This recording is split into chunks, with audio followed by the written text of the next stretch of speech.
How to manage your captures on Xbox Mobile. Hello guys, in today's video I'm gonna show you how to manage your captures on Xbox Mobile. First thing, go to Xbox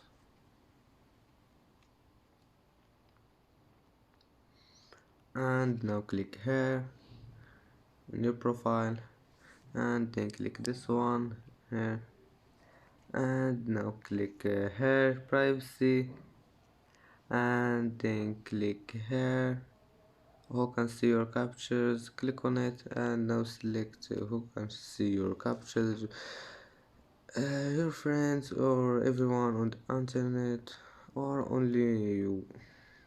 Just select anything you want and then just go back, and that's how manage your captures on Xbox Mobile. And that's it for today's video. If you like this video, don't forget like and subscribe, and see you in the next video.